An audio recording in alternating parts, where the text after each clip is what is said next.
경매를 하는 이유. 자, 매번 제가 강의를 할 때마다 물어보지만 수강생들 경매를 왜 배우려 하십니까? 경매를 하는 이유가 뭐죠? 라고 물어보시면 크게 두 가지예요. 첫 번째, 내 집 마련을 위해서 어떤 내 상가를 가지고 월세 나가는 것보다는 내가 직접 상가를 운영하기 위해서. 그래서 결국 실수요죠. 실수요 목적으로. 두 번째는 내가 여기 돈이 있는데 이 돈을 가지고 따박따박 월세 나오는 상가를 하기 위해서, 또는 그 돈을 투자해서 조금 가격이 올랐다 그럼 시세 차익을 보고 거기에 돈을 얻기 위해서.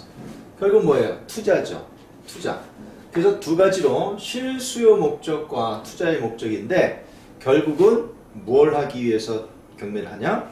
돈을 벌기 위해서 한다 이거죠. 돈을 벌기 위해서. 자, 돈입니다. 그러면 굳이 경매도 있고 매매도 있는데 왜 경매를 하냐? 경매를 하는 이유는 뭐냐? 많이들 아시겠지만 싸게 살 수 있다는 거죠. 장점이. 그러면 반대로 경매의 단점은 잘못 사면 위험하다 이런 얘기를 들어보셨죠? 그래서 단점은 위험하다는 거예요. 그러면 경매를 어떻게 사는 것이 잘 사는 것인가? 여기를 보시면 첫 번째, 좋은 물건을 사야 되겠습니다. 좋은 물건을. 두 번째, 싸게 사야 되겠습니다. 그리고 세 번째, 안전하게 사야 되겠습니다. 그러면 우리가 경매 공부를 어떻게 할 것인지 여기가 나와 있어요. 좋은 물건을 사야 된다. 좋은 물건을 사야 된다는 거, 물건을 잘 볼 줄 아는 그런 능력, 이것을 물건 분석이라고 합니다.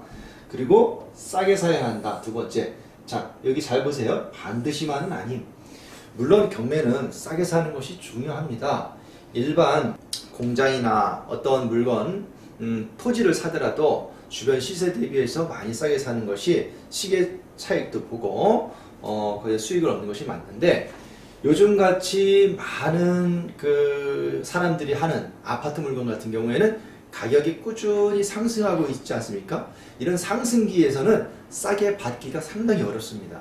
그렇기 때문에 이 상승기에서는 시세에 준하거나 거기에 물건이 없다고 했을 때는 조금 더 쓸 수 있는 것도 경매가 될 수 있다는 것이죠. 그래서 싸게 사는 건 중요한데 반드시만은 아니다라는 거.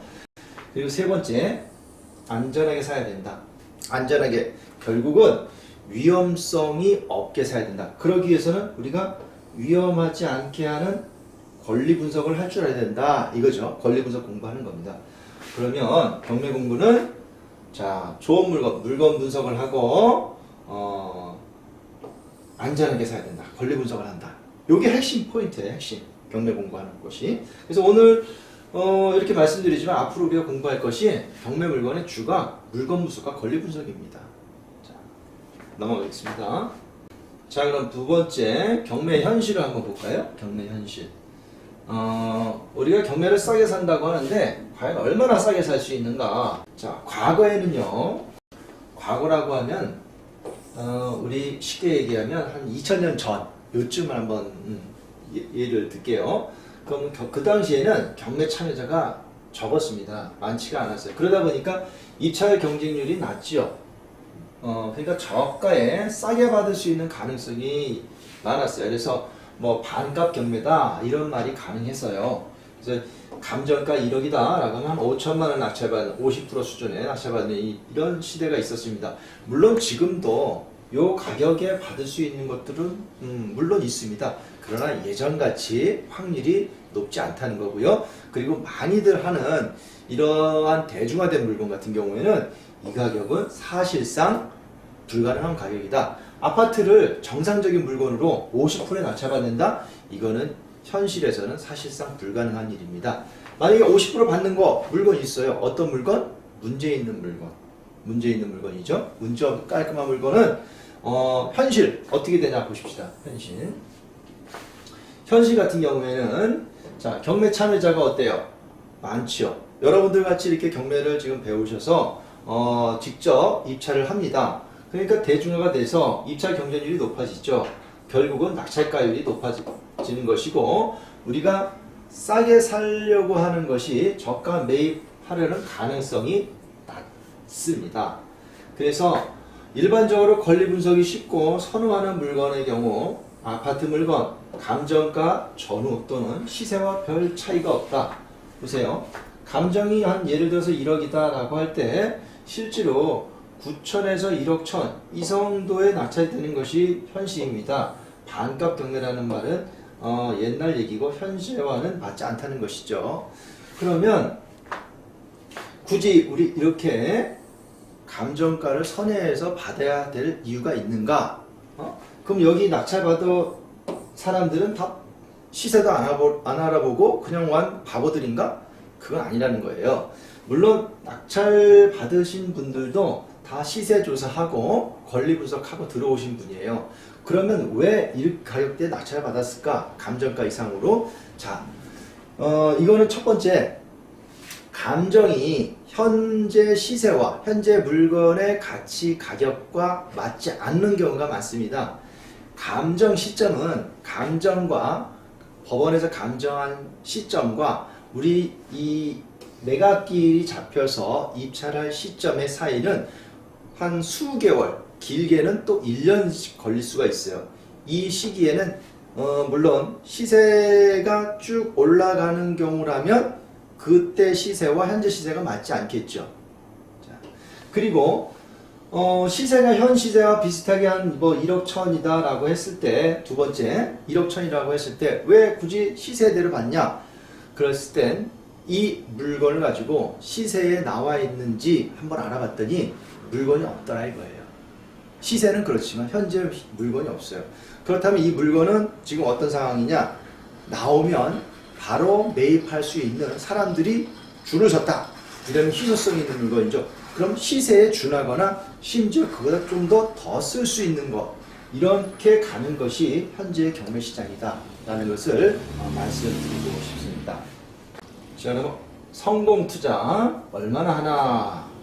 여러분들처럼 우리가 많이 공부를 합니다.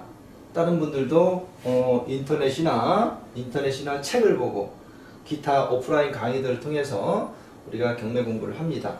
그래서 열심히 경매 공부를 해요. 그래서 재테크를 통해서 내가 어떤 부를 이루자, 돈을 한번 벌어보자, 이런 목적으로 해서 이제 공부를 하는데, 자, 실제 이렇게 많이 공부들 하시고 경매를 입찰을 해서 성공적으로 낙찰받고 수익을 낸 사람들이 얼마나 될 것인가 라는 것을 제가 한번 얘기해 보고 싶은 거예요. 자, 보시면 우리가 경매 공부를 통해서 기본 과정을 쭉 마쳤어요. 기본 과정을 잘 마치고, 자, 한번 입찰을 해봅시다 라고 했는데, 현재 실제로 경매장 가서 입찰 한번 못 해본 사람이 얼마나 될까? 얼마나 될까? 알아봤더니 한 8, 90%가 경매 공부는 했지만 실제로 입찰을 해보지 않은 사람들이더라. 이렇다는 거예요. 그러면 입찰을 했는데 입찰에서 낙찰을 받아본 사람이 얼마나 될까? 공부를 하고 실제로 낙찰 받아본 사람은 한 10% 이하 정도밖에 되지 않더라. 그러면 낙찰 받아본 사람 중에서 실제로 낙찰을 잘 받은 사람, 내가 낙찰을 시세보다 좀 저렴하게 받았다, 아니면 좋은 물건을 잘 받았다, 그리고 거기에 대해서 내가 수익을 냈다, 임대 수익이 좋다, 아니면 시세 차익을 얼마를 받다, 이런 사람들이 과연 몇 프로 정도일까? 라는 거죠. 그랬을 때 제가 가만히 보니 낙찰 잘 받은 사람이 이 10% 중에 한 80% 정도, 낙찰 잘 못 받은 사람이 한 20% 있더라. 낙찰 잘 못 받은 사람은 어떤 사람을 얘기하냐? 첫 번째, 권리 분석을 잘못한 사람. 두 번째, 물건 분석을 잘못한 사람. 물건 분석을 잘못했다는 것은 물건의 가치를 잘못 평가한 것이죠. 물건.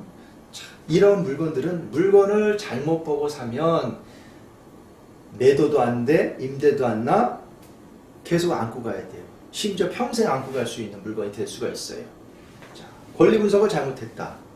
자, 내가 예를 들어서 이 금액은 정상적으로 추가로 내가 인수하는 물건은 하나도 없는데 얼마를 내가 또 인수하게 됐어. 이런 물건 잘못 산 것이죠. 자, 이런 분들이 간혹 있다 이 얘기예요. 자, 그러면 여러분들은 여기처럼 우리가 경매 공부를 이렇게 해서 실전에 응용할 수 있는 사람, 입찰도 하고 낙찰도 받아보고, 낙찰만 받는 게 장땡이 아니죠. 낙찰 받아서 잘 받은 사람, 결국 성공 투자한 사람, 성공 투자 경매라고 할 수 있겠습니다. 자, 그래서 이번 우리 강의 교육도 성공 투자 경매 교육이고, 이러한 수강을 통하여 여러분들이 성공적으로 낙찰받을 수 있도록 강의를 하고 있습니다. 부동산 경매 공부 방법. 자, 경매 공부를 하실 때는요, 4가지 단계가 있습니다. 첫 번째는 절차 분석이고요. 두 번째는 권리 분석, 세 번째는 물건 분석, 네 번째는 사후 처리. 이렇게 표시가 되어 있는데, 절차 분석이라는 것은 뭐예요? 경매 절차가 어떻게 진행되고 있나요? 이 경매 절차는 어떻게 진행합니까? 라는 것이 절차 분석이고요. 자, 이 물건을 봤을 때 이 물건 문제가 있습니까? 라고 했을 때 여기에 대해서 알아보는 것이 권리 분석이고요. 자, 이 물건 괜찮은가요? 이 물건 좋은가요? 라고 했을 때 이 물건에 대한 가치 판단할 수 있는 게, 그러한 것이 공부하는 것이 물건 분석이라고 하겠습니다. 그리고 자, 낙찰을 받고 나서 우리가 이 물건에 대해서 잔금을 납부하기 위해서 또 대출을 필요로 하겠죠. 그리고 대출을 받아서 잔금을 납부하고 등기를 쳤어요. 그 이후에 또 남은 것은 사는 사람 내보내는 거. 이걸 명도라고 하죠. 이걸 이제 묶어서 사후 처리라고 합니다. 이것을. 그래서 전반적인 기초 공부 4단계, 첫 번째 절차 분석, 경매 진행 절차에 대해서 공부하는 거고요. 그리고 두 번째 권리 분석. 자, 권리에 대한 하자 유무에 대해서 공부를 하는 거고, 세 번째 물건 분석. 자, 이 물건이 좋은가요? 라고 해서 물건의 가치 평가를 하는 것을 공부를 하는 거고요. 사후 처리, 낙찰되고 나서 이후의 과정, 즉 주로 이제 명도 부분이겠죠. 명도 부분을 공부를 하는 겁니다. 그래서 경매 전반적인 기초 공부 4단계라고 할 때 이렇게 말씀을 드릴 수 있겠습니다. 좋은 열매를 맺기 위하여 좋은 열매를 맺기 위해서는 첫 번째 나무를 심자. 나무가 좋은 열매를 맺기 위해서는 일단 나무를 심는데 어디다 심어야 되냐? 어디다 심어야 돼요? 모래에 집을 짓지 말아요라는 것이 말처럼 모래에다가 심는 건 뭐 심기는 쉬워요. 하지만 그건 오래 가지 않죠. 그래서 기초를 튼튼히 하는 나무를 심어야 되는데, 자, 불이 깊은 남간 바람에 아니 밀새 곧 띄었고 여름 하나니, 이 말은 뿌리가 깊은 나무는 바람에 흔들리지 아니하므로 꽃이 좋고 열매가 많이 열린다. 어제 많이 봤죠. 고등학교 때 이제 국어 시간에 했던 그 내용인데, 경매에서도 마찬가지입니다. 우리가 경매 공부를 처음에 할 때 기초를 제대로 이렇게 바닥을 다지고, 조금 시간이 걸리더라도 바닥을 다지고 기초 공부를 제대로 해야지 나중에 흔들리지 않는 그러한 나무가 되고 그러한 경매의 실력자가 될 수 있는 것이죠. 자, 첫 번째 나무를 심는데 기초를 튼튼히 하는 그런 나무를 심자. 기초공사. 그리고 두 번째, 불필요한 가지를 친다. 나무를 심어서 가지가 올라가는데, 치는데 여기가 가지가 있고 이렇게 가지가 있습니다. 자, 경매 전반적인 기초공부 4단계의 가지를 생각을 해보세요. 첫 번째, 절차 분석에 대한 가지와 두 번째, 권리 분석에 대한 가지가 있고, 세 번째, 물건 분석에 관한 가지, 네 번째, 사후 처리에 관한 가지. 요 한 가지, 요거는 플러스 알파. 내가 필요한 물건, 뭐 특수 물건이나 기초 NPL이나 틈새 시장 공략하는 이런 것들을 주로 이제 하는 가지를 치는데, 요 정도의 가지를 남겨놓고 나머지는 다 잘라버리세요. 여러분들이 이 공부, 저 공부, 요 공부 이렇게 하다 보면 많은 가지들이 막 왔을 때는 혼란만 오지 결국은 도움이 되지 않습니다. 그래서 꼭 필요한 가지를 치고 거기에 집중적으로 공부하는 살을 붙이는 겁니다. 살을 붙이시는 거예요. 그러면 이렇게 나뭇잎들이 맺히고 그 살이 붙이면서 그 나뭇가지에는 좋은 열매를 맺게 되는 것이고 결국은 경매에서도 성공 투자를 한다고 말씀을 드릴 수 있겠습니다.